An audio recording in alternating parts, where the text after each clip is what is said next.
This is our place.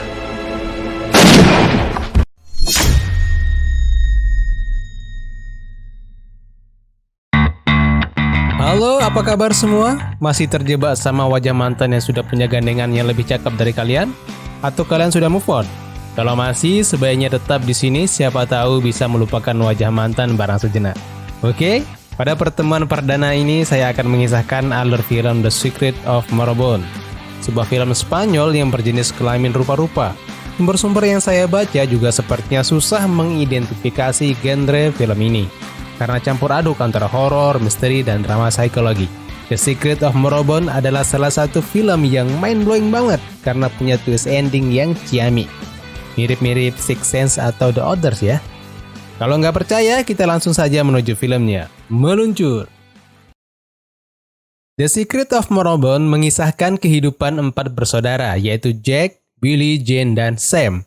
Cerita ini dibuka dengan menampilkan Jack yang sedang membuka-buka diary bergambarnya. Diary tersebut menceritakan kisah keluarganya yang datang ke Amerika dari negara lain, guna mencari rasa aman. Tampaknya mereka sedang lari dari seseorang.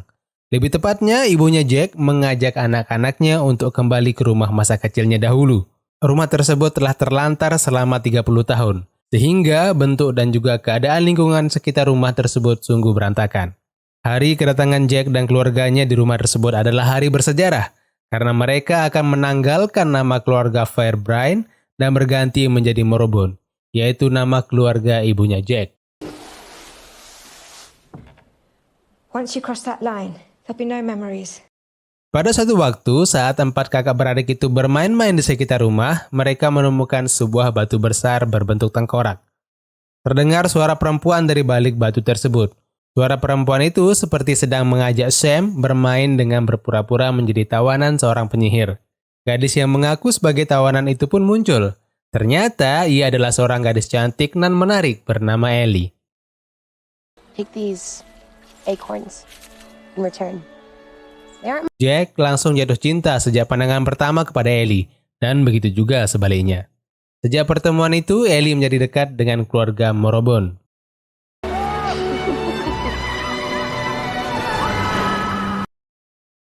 Berangsur-angsur, keluarga Jack mulai melupakan masa lalu mereka, ketakutan mereka, dan alasan kenapa mereka lari menuju Amerika.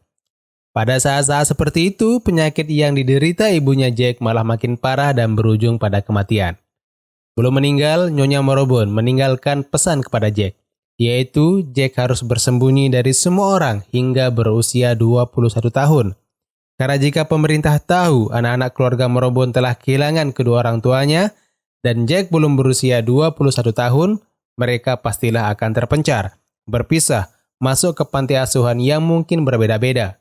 Rose Morobon meminta anaknya berjanji bahwa ia dan saudara-saudaranya harus tetap bersama. Selain dari pesan tersebut, Rose meninggalkan sebuah kotak yang isinya masih misterius. Sepertinya barang berharga. Rose mengatakan bahwa ia telah berbohong di pengadilan. Benda berharga di dalam kotak tersebut harus digunakan Jack untuk mencari tempat perlindungan baru jika mereka ditemukan. Sampai sejauh ini kita belum mengetahui Jack lari dari siapa dan karena apa. Di atas jenazah ibunya, Jack mengikat janji tersebut dengan ketiga saudaranya. Setelah menguburkan ibunya di kebun belakang rumah, mereka melanjutkan hidupnya, menunggu Jack berusia 21 tahun. Namun, pada suatu hari, saat Jane sedang merangkai bunga, ia mendengar suara senapan menggelegar, lalu jendela kamar tepatnya berada pecah. Jane mengintip ke luar jendela. Ia melihat seorang pria membawa senapan. Jane langsung berteriak ketakutan memanggil Jack.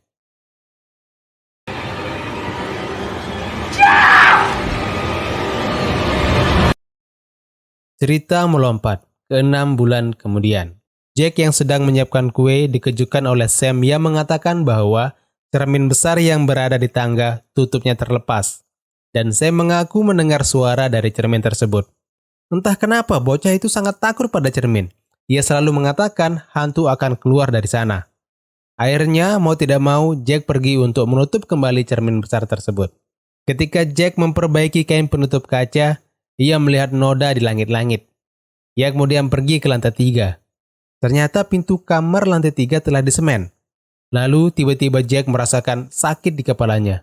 Oh iya, mereka berempat memelihara seekor rakun liar yang bersembunyi di dinding rumah mereka. Untuk membiayai hidup, Jack menjual kue buatan Jane ke kota. Perjalanan ke kota cukup berliku karena rumah Jack sangat terpencil. Rumah terdekat adalah rumah peternakan keluarga Ellie. Tujuan Jack ke kota bukan hanya untuk menjual kue, namun juga untuk mengunjungi Ellie yang bekerja di perpustakaan. Pada saat ia mengunjungi Ellie, muncul seorang laki-laki yang bernama Tom. Tom adalah seorang notaris. Ia memberikan sebuah buku langka kepada Ellie sebagai koleksi perpustakaan. Sepertinya Tom menyukai Ellie. Sayangnya, Ellie sudah terlanjur mencintai Jack. Pada akhirnya Tom dan Jack bertemu. Tak disangka Tom adalah notaris yang mengurus penyerahan rumah keluarga Morobon kepada Rose. Tom mengatakan akan datang ke rumah Jack untuk mengurus surat peralihan rumah. Mereka juga harus menyediakan cek sebesar $200 untuk membiayai pengurusan tersebut. Mendengar hal tersebut, Jack terkejut. Karena itu artinya sebuah masalah baru saja menghampiri Jack dan saudara-saudaranya. Karena jika Tom ke rumah Jack, bisa-bisa ia mengetahui bahwa Rose Morobon sudah meninggal. Jack bergegas pulang. Sesampainya di rumah, ia membicarakan masalah tersebut dengan adik-adiknya, terutama mengenai uang $200 yang diminta oleh Tom. Seharusnya masalah tersebut gampang diatasi bila kotak yang dulu diberikan ibunya masih ada. Akan tetapi entah bagaimana kotak itu tidak lagi berada di tangan Jack. Meskipun demikian, bukan berarti mereka tidak tahu di mana keberadaan kotak tersebut. Lalu Billy mengajukan diri untuk pergi mengambilnya. Kotak tersebut ternyata berisi 10.000 pound Inggris. Yes, Sam! Yes, we're rich! Setelah menemukan solusi masalah uang, Jack meminta Jane untuk belajar meniru tanda tangan ibu mereka. Jack juga merapikan rumah, termasuk mengecat noda di langit-langit lantai 2. Keesokan harinya, Tom datang. Jack mengajaknya berbincang di halaman depan. Lalu Jack memberikan Tom 200 pound, jumlah yang tentu lebih besar dari $200. Uang tersebut sebagai uang pelicin. Namun, Tom bersikeras untuk tetap meminta tanda tangan langsung dari Rose Morobon. Akhirnya dengan sedikit beralasan bahwa ibunya sakit parah dan merasa malu bila harus bertemu dengan orang lain, Jack meminta surat-surat yang akan ditandatangani ibunya untuk ia bawakan ke kamarnya. Untunglah Tom memberikan surat-surat tersebut, karena jika tidak, Billy telah mempersiapkan jus yang telah dicampur obat penghilang rasa sakit bekas ibu mereka. Jack bergegas ke kamar ibunya dan menyerahkan dokumen tersebut kepada Jane. Ketika Jane sedang berupaya dengan hati-hati meniru tanda tangan ibunya, Tom yang penasaran dengan keadaan rumah Morobon yang terlihat sangat sepi berkeliling ke dalam rumah. Entah kenapa raut wajah Tom sangat heran karena melihat keadaan rumah Jack. Setelah berkeliling, sampailah Tom di depan kamar mendiang Rose. Langkah kaki yang mendekat terdengar oleh Jack. Pemuda itu menyuruh Jane untuk segera menyelesaikan tugasnya. Tom makin mendekat. Dan tiba-tiba... I'm sorry, I was just... Singkat cerita, Jack dan saudara-saudaranya merasa sangat gembira karena telah berhasil mendapatkan rumah mereka. Mereka merayakannya dengan bermain monopoli. Karena euforia yang berlebihan, secara sengaja Billy melempar dadu ke ruangan lain. Lalu Sam diminta untuk mengambilnya. Bocah itu sebenarnya sangat takut, namun ia memberanikan diri. Saat sedang memungut dadu di lantai, tiba-tiba kain penutup cermin besar terjatuh. Sam langsung berteriak.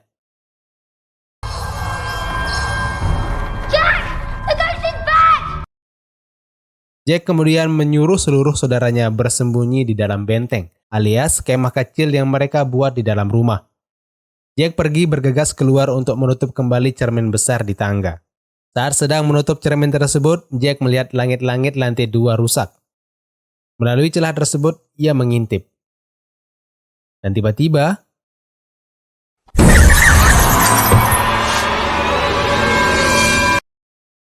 Jack terbangun di dalam benteng. Kepadanya, Jane mengatakan kalau si hantu telah kembali. Ia kembali karena mereka telah menggunakan uang tersebut. Sebagai solusi buang sial, mereka harus membuang kota itu. Akhirnya, Billy naik ke atas cerobong, membuka tali dan kayu penutupnya, lalu membuang kaleng berisi uang tersebut ke sana. Sebenarnya apa sih yang berada di lantai 3? Pintunya di semen, cerobong asapnya ditutup juga. Mari kita lanjutkan untuk mencari tahu. Seperti yang telah dikisahkan sebelumnya, Tom menyukai Ellie. Entah sengaja atau tidak, ia melihat Ellie yang sedang berjalan sendirian menuju halte bus. Lalu ia menawari Ellie tumpangan ke rumah. Selama perjalanan menggunakan mobilnya, Tom membicarakan keluarga Morobon. Awalnya ia terlihat seperti orang yang menaruh perhatian kepada keluarga itu. Namun lama-kelamaan maksud sebenarnya dari lelaki itu terkuak. Tom mengungkit-ungkit tentang ayah Jack yang ternyata pelaku kriminal yang sepertinya tidak diketahui oleh Ellie. Singkat cerita, pada suatu hari saat berkencan, Ellie menanyakan kepada Jack tentang ayahnya. Jack kemudian bercerita bahwa ayahnya adalah seorang monster. Pemuda itu juga memberitahukan Ellie bahwa ayah mereka lah yang menjadi alasan ia dan keluarganya lari dari Inggris ke Amerika. Jack juga mengatakan kalau sekarang ayahnya telah mati. Ellie adalah pacar yang baik. Ia tidak ingin kekasihnya larut dalam kesedihan, apalagi saat mereka berkencan.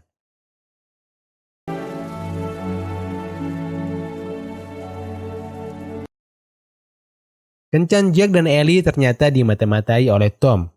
Cari koreng aja nih si Tom, malah ngintip orang pacaran. Panas kan airnya doi. Ternyata yang cemburu bukan hanya Tom. Billy pun begitu. Namun bukan cemburu karena Jack pacaran dengan Ellie, tetapi karena Billy bosan di rumah. Ia juga ingin keluar kemana-mana seperti Jack. Pada akhirnya terjadi sedikit keributan antara Jack dan Billy. Saat Jack sedang mandi, si kecil Sam diam-diam masuk ke dalam kamar Jack untuk mengambil kunci. Bocah itu sedang rindu pada ibunya. Karena itulah ia masuk ke dalam kamar mendiang ibunya yang dikunci. Tiba-tiba perhatian Sam teralihkan pada kaca jendela. Ia menuju ke sana, naik ke kursi dan mengamati lubang bekas peluru yang dulu pernah ditembakkan seseorang saat Jane sedang merangkai bunga. Namun karena kakinya goyah, Sam terjatuh. Getaran di lantai membuat kain penutup cermin terjatuh. Sam yang takut pada cermin langsung mengambil kain itu untuk menutup tubuhnya. Ia mengintip pantulan bayangan di cermin. Anehnya, bayangan itu bukan memperlihatkan tubuh seorang bocah kecil, melainkan tubuh seorang lelaki dewasa. Lalu, tiba-tiba,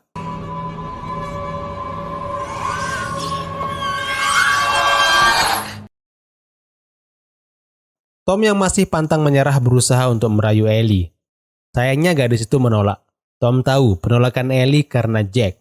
Oleh karena itu, ia memberikan sebuah dokumen yang berisi kliping koran tentang kisah ayah Jack. Tentu ia berharap informasi itu akan membuat perasaan Ellie berubah terhadap Jack. Dari kliping koran tersebut barulah Ellie mengetahui maksud Jack bahwa ayahnya adalah monster. Fireburn adalah seorang pencuri dan pembunuh yang kejam. Ia telah membunuh 13 orang. Ironisnya, Jack menjadi saksi yang melawan ayahnya sendiri di pengadilan. Cerita tidak berakhir di sana. Fireburn alias ayahnya Jack kabur dari penjara. Scene berpindah.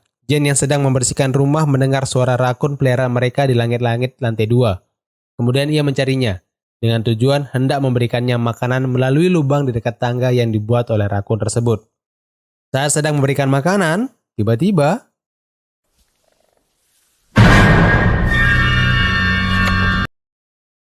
Tom yang sedang mengecek dokumen Morobon mendapatkan telepon dari seorang pria bernama Mr. Goldman. Ia adalah bos dari Tom.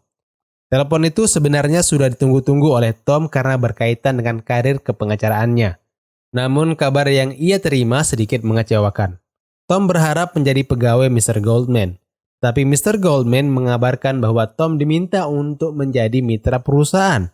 Dan syaratnya ia harus membayar $5.000 untuk mendapatkan 10% saham. Hal tersebut membuat Tom bingung dan sekaligus juga kesal.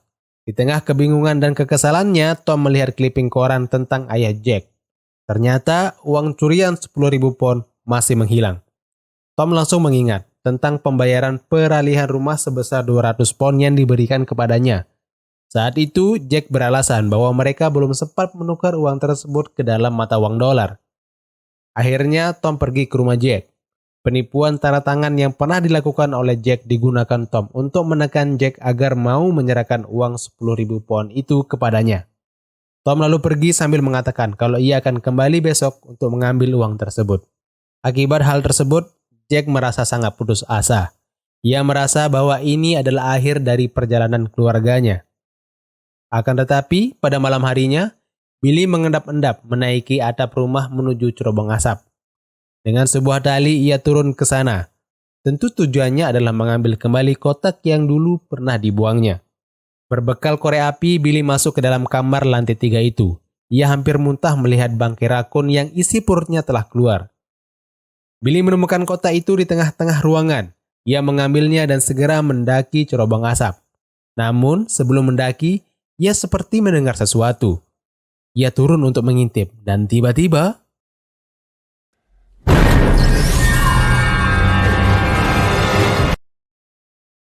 Billy mendaki dengan tergesa-gesa. Sayangnya pria yang berada di dalam ruangan itu sudah berada di bawah kakinya dan menarik-narik tali tambang yang membuat Billy terjatuh. Lehernya terjerat tali tambang. Untunglah ia membawa pisau dan segera memotong tali.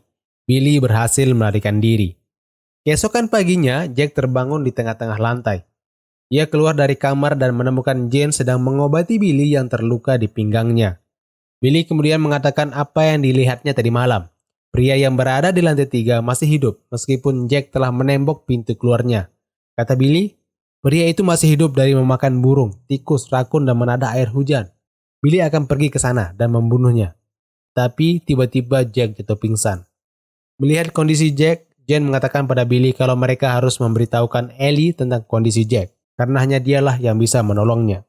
Pada satu malam ketika Ellie sedang menyusun sebuah surat yang akan ia kirim untuk Jack, Ellie melihat cahaya berkedip-kedip dari rumah Jack.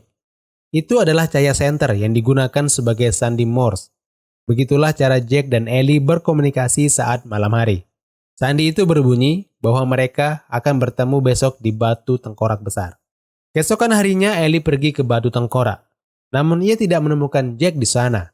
Ia hanya menemukan diari Jack yang diselipkan di antara bebatuan. Sambil bersandar di celah batu tengkorak, Ellie membaca diari tersebut. Ternyata diari itu menceritakan apa yang sebenarnya terjadi 6 bulan yang lalu. Saat itu Jane sedang merangkai bunga dan seseorang muncul dari hutan menembak ke arah rumah. Jane berteriak. Jack langsung membawa ketiga adiknya masuk ke dalam kamar lantai 3 dan menguncinya. Sedangkan Jack keluar sambil membawa kotak yang diberikan mendiang ibunya. Ia mengacung-acungkan kotak tersebut sambil mengatakan bahwa ia akan mengembalikan kotak itu asalkan lelaki itu menjauh dari rumah. Lelaki itu menurut. Ia meletakkan senapannya dan masuk ke dalam hutan. Jack mengikutinya. Lelaki itu menunggunya di dalam sebuah batu karang. Lelaki itu adalah Mr. Fairbairn, ayah dari Jack. Setelah Jack menyerahkan kotak kecil itu, Fairbairn bukannya pergi, tapi malah menyerang Jack. Bahkan ia berniat membunuhnya. Sepertinya ia dendam karena anaknya sendiri malah bersaksi memberatkannya di pengadilan. Untunglah Jack berhasil menusuk leher psikopat itu dengan obeng. Lalu Jack melarikan diri. Sayangnya, ayah Jack tidak mati. Ia mengejar Jack dan menghadangnya di atas bukit. Dan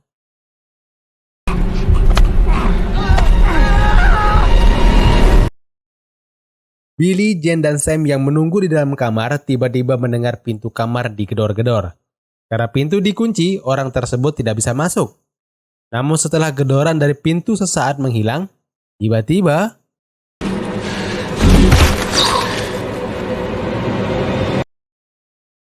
Jack yang terjatuh dari jurang ternyata hanya pingsan. Setelah sadar, ia langsung berlari kembali ke rumah. Ia menemukan senapan ayahnya di hutan dan membawanya pulang. Ia segera naik ke lantai 3.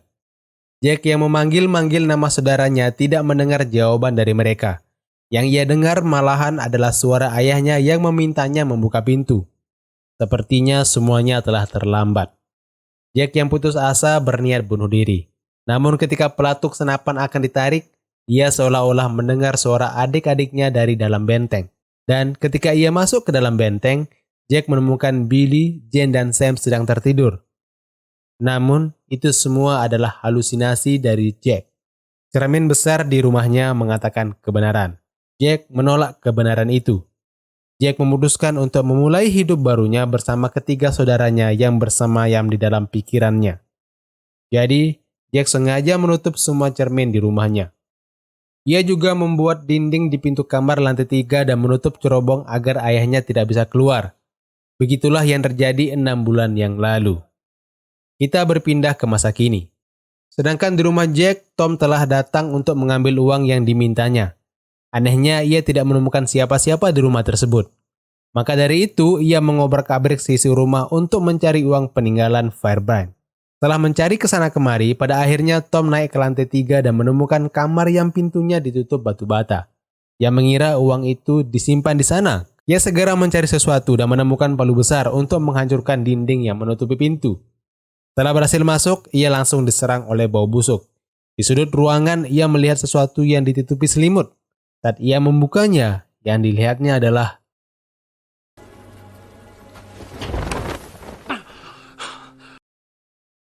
setelah membaca diari Jack, Ali segera berlari ke rumah Jack.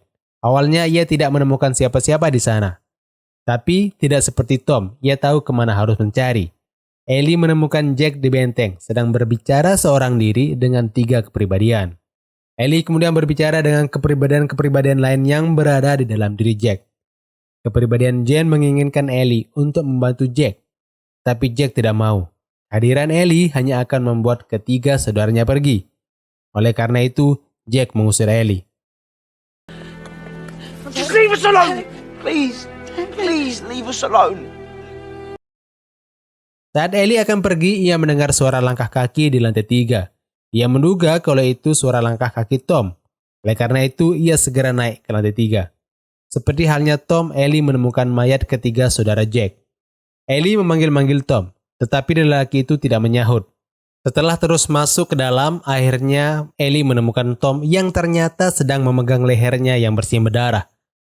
Tiba-tiba pintu tertutup. Ellie tahu apa yang terjadi. Ayah Jack benar-benar masih hidup. Ellie langsung memanggil-manggil Jack untuk meminta bantuan. Namun, Jack hanya berdiam diri di dalam benteng, tidak berani keluar. Ellie memberanikan diri. Lalu, ia muncul.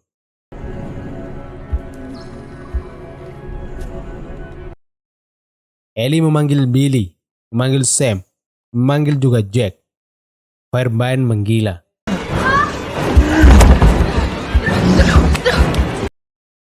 Jack muncul membawa senapan, lalu menembak dada Fairbairn hingga tewas. This is our place.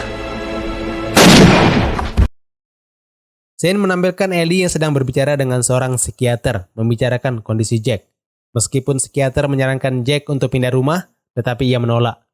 Ellie bahkan tidak memberikan obat yang diresepkan dokter pada Jack, karena dengan begitu, saudara-saudaranya akan tetap hidup dalam pikiran Jack. Dan film pun tamat. Nah, gimana geng? Seru nggak?